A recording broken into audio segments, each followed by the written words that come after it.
If an avoidant does this, they love you. Let's get real for a second. Loving someone with an avoidant attachment style can feel like loving a shadow, close enough to feel their presence, but always just out of reach. You start wondering, do they even love me, or am I just someone convenient when they feel lonely? Here's the truth: avoidant people love differently. Not worse, not less, just differently. And while they may not shower you with affection or text you 12 times a day, there are specific signs that can tell you they're emotionally invested. If you've ever asked yourself, how do I know if they truly love me? Watch for these 5 things. When you're in a relationship with someone who has an avoidant attachment style, one of the most confusing parts is how inconsistent they can seem. You may not get regular check-ins, frequent good morning texts, or constant physical affection. At times, it can feel like they're distant, emotionally unavailable, or even uninterested. But here's the truth: avoidants are often hyper, aware of emotional intimacy, and deeply afraid of depending on others, or having others depend too much on them. So, instead of expressing love in typical, obvious ways, they often show it in moments of crisis, when the stakes are high and the mask drops. If an avoidant shows up when it really matters, when you're sick, struggling emotionally, dealing with a loss, or going through something deeply personal, that's a massive sign. It may not look like a romantic gesture from a movie, but it's real and it matters. You may not hear a grand speech, but they'll drive across town, sit with you in silence, fix something that's broken in your house, or help you solve a problem you didn't even ask them to fix. These actions might seem small to someone else, but for them, they are enormous leaps outside their comfort zone. This isn't just about being a good person, it's about prioritizing your well-being over their own fear of closeness. Avoidants are wired to pull away when things feel emotionally intense, so when they don't run, when they instead lean in, even awkwardly, that's not just love. That's courage. It's their way of saying, you matter to me more than my instinct to protect myself. And this matters more than a love bomb ever could. Anyone can send flowers. Anyone can write a cute caption on Instagram. But not everyone will drop what they're doing and come over when you're at your lowest, even though showing up emotionally is uncomfortable for them. That kind of presence says, even when I don't fully know how to be what you need, I'm willing to try. You may notice they don't always have the right words. They might struggle to offer emotional validation in the way you'd ideally want, but pay attention to what they do. An avoidant who truly cares will often express it through effort, not ease. They may resist vulnerability in the everyday, but they won't leave you when you're hurting. That's their tell. That's when love leaks through the cracks in their armor. So if your avoidant partner or interest disappears for a few days, but then quietly shows up when life gets hard, when you really need someone, that's not them being inconsistent. That's them being real in the only way they know how. They may not always show up for the small talk, but they will show up for the storm. And in their language, that's one of the clearest declarations of love you'll ever hear. When someone with an avoidant attachment style begins to let you into their world, even just a little, it's a deeply meaningful act. Avoidants tend to keep people at arm's length, not because they're cold or uncaring, but because closeness feels risky to them. Intimacy can trigger a sense of vulnerability they've learned to fear. So when they start to share parts of themselves, bits of their routine, pieces of their past, even small emotional truth, it's not random. It's intentional, and it often means they're starting to trust you in ways they don't with most people. You might notice it gradually. Maybe they start telling you about something they're working on at their job, something they'd usually just brush off or keep private. Or maybe they mention a memory from childhood they've never shared before. At first, these things can seem small, but they are not. For an avoidant, Revealing even mundane details is an act of emotional exposure. It means they're letting down their guard. They're showing you the backstage version of themselves instead of just the polished front they show to the rest of the world. And it's not just about words. Sometimes it's about space, literal and emotional. If an avoidant lets you into their home, if they start inviting you into their routines or make room for you in their quiet time, it's because you've passed an invisible test. They've decided you're safe, not demanding, not intrusive, just safe. It might not come with big romantic gestures or flowery declarations, but what they're offering is more sacred to them than that. They're letting you see them without the armor. You may also notice a shift in how they handle closeness. In the beginning, they might have pulled away after too much connection. Maybe after a long date or a deep conversation, they'd need space hours or even days to reset. But slowly that gap shortens. Slowly they recover faster. They start to choose closeness over distance even when it's uncomfortable. That's them adjusting to your presence, not as a threat, but as something they want more of. This process is rarely fast, and it's almost never linear. There may be moments when they pull back again, seemingly out of nowhere. But if they keep coming back, if they keep opening up just a little more each time, it's a strong sign of emotional investment. And remember, for someone who's spent most of their life trying to avoid dependency or emotional reliance, even the tiniest step toward connection is enormous. So when they let you in even subtly, it's not an accident. They're not doing it for just anyone. They're doing it because, despite their fear, something about you feels worth the risk. And in their world, that risk means something very close to love. When someone with an avoidant attachment style starts trying to stay present during conflict instead of shutting down or walking away, that's one of the most powerful indicators that they care deeply. Avoidants are wired to protect themselves from emotional overwhelm. For most of their lives, they've learned that conflict equals threat, either to their sense of control, to their emotional safety, or to their independence. So when tension arises in a relationship, their instinct is to pull back, go quiet, or detach altogether. Not because they don't care, but because caring feels dangerous. Emotions, especially intense ones, make them feel exposed, vulnerable, and out of control. That's why it's so significant when an avoidant chooses to stay in the moment with you instead of defaulting to distance. If they start engaging in uncomfortable conversations, if they don't immediately check out when things get hard, it means they're actively resisting their usual coping mechanisms. That's no small thing. It takes effort, self-awareness, and a willingness to prioritize connection over comfort. You might see this in small but meaningful ways. Maybe they used to ghost you for a day or two after a disagreement, and now they take an hour and come back with, "Can we talk about what happened?"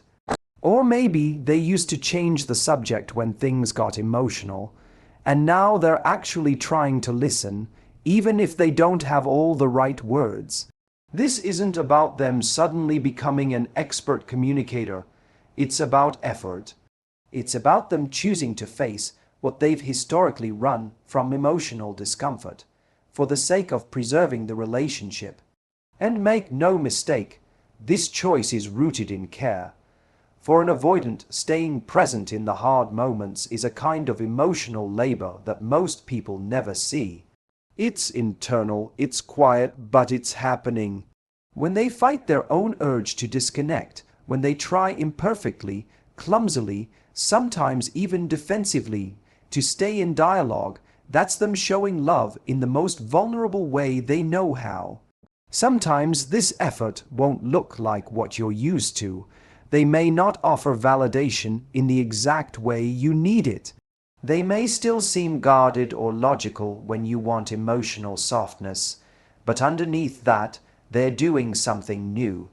They're stretching beyond their comfort zone, not because it's easy, but because being connected to you feels more important than avoiding discomfort.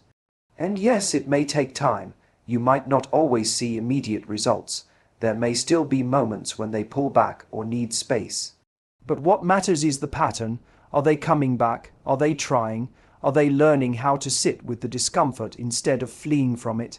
For someone avoidant, love doesn't always look like emotional fluency. It looks like commitment to growth. And in the moments when they choose to stay in the room instead of walking out, what they're really saying is, I want this enough to change the way I've always done things. And that is a quiet but powerful kind of love. When someone with an avoidant attachment style starts making space for you in their life, it's not just a matter of logistics, it's an emotional shift. Avoidants value their independence deeply.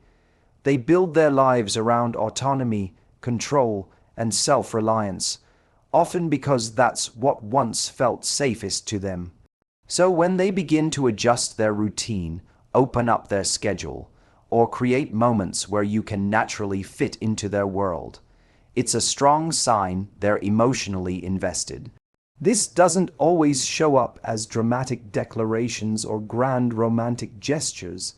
You might not hear, I can't imagine my life without you. But instead you'll notice that they start planning their week with you in mind. They'll ask when you're free or subtly align their availability with yours. Maybe they invite you to join them in something they usually do alone, like going for a walk, watching their favorite show, or grabbing a coffee. These may seem like small things on the surface, but for an avoidant, they are acts of inclusion. They are letting you into their space, their habits, their rhythms. This also extends to how they prioritize. Avoidants often keep emotional connections compartmentalized so they don't feel overwhelmed. But if they start responding quicker, making more effort to stay in touch, or saying yes to plans even when they're tired or out of their usual routine, it means you've become more than just someone they're dating casually. You're becoming someone they want to factor into the bigger picture. And this shift doesn't just happen casually, it happens carefully. Avoidants don't typically dive headfirst into closeness. They measure it, they test it, they check how it feels to give a little, and then they watch. If they feel safe, if you're consistent, respectful of their space, and emotionally grounded, they begin to give more. They start to blend your life with theirs, one layer at a time. One of the clearest indicators of this is when they begin sharing personal routines or environments. If they invite you into their home, let you see their creative process, or talk about things that are central to their identity, that's not just them being open. It's them trusting you with parts of themselves they don't show just anyone. It's not performative, it's real, and in many cases it's their version of intimacy. Even the way they talk about the future might shift. Maybe they don't say we right away, but they stop talking about the future like they're the only person in it. They might ask about your long-term goals or whether you'd ever consider living in a different city. These are subtle ways they're checking to see if your visions align. Again, it's not loud, it's quiet but intentional. Avoidants don't just make room for anyone. When they do, it means they've begun seeing you not as a threat to their freedom, but as someone who might actually enhance it. That shift from guarding space to sharing it is one of the most telling signs they care. It's not about how often they see you, it's about how deeply they're beginning to weave you into their life. One of the most overlooked but powerful signs that someone with an avoidant attachment style loves you is when they apologize, not just out of obligation, but with real intention. For someone who is avoidant, apologizing can feel like a loss of control. It requires them to acknowledge not only that they hurt someone else, but that they were emotionally involved enough for it to matter. And that can be incredibly uncomfortable for someone who's spent most of their life trying to minimize emotional entanglement. Avoidants often grow up in environments where vulnerability wasn't safe, or where expressing emotion led to rejection, criticism, or shame. Over time, they learn to armor up, to keep their feelings to themselves, and to avoid situations that make them feel emotionally accountable. So, when they begin to recognize your feelings, and more importantly, take responsibility for how their actions affected you, that's not just maturity. It's a sign they care deeply. An apology from an avoidant might not always sound perfect. They may not deliver it with flowery language or overflowing emotion. In fact, it might come out awkwardly or even defensively at first, but the key is in the shift. They're acknowledging your emotional reality. They're saying, I see how I impacted you, and I'm not justifying it or pretending it didn't matter. That is a vulnerable act for someone who is usually in self-protection mode. It's also important to understand that for avoidance, the act of apologizing is often tied to a deeper fear, that admitting fault could lead to rejection or losing their sense of control in the relationship. So when they override that fear to own up to something they've done wrong, it shows a shift in priorities. You and the health of the relationship have become more important than their instinct to shield themselves. That's emotional growth, and it's rooted in connection. You may also notice that their apologies come with a genuine attempt to change behavior. Avoidants are not typically known for repeating the same emotional conversations over and over. They don't like being cornered or feeling like they've failed. So if they apologize and make a clear effort not to repeat the mistake, it's often because they're serious about keeping the relationship stable. It's not just a surface level sorry. It's a recognition of impact and a choice to do better, even if they struggle to express that verbally. This kind of emotional accountability often shows up in small but significant ways. They might circle back after a disagreement and say, I didn't handle that well. Or I know I shut down and I'm working on it. Those aren't just words. For someone who would normally avoid emotional messiness at all costs, that's a sign of deep emotional investment. They're choosing to stay connected, even when it's hard. When an avoidant starts apologizing, they're not just admitting fault. They're letting you see the soft, imperfect human part of them, the part that cares enough to grow, even when growth is uncomfortable. And that's love, expressed in the quiet language of accountability. Thank you.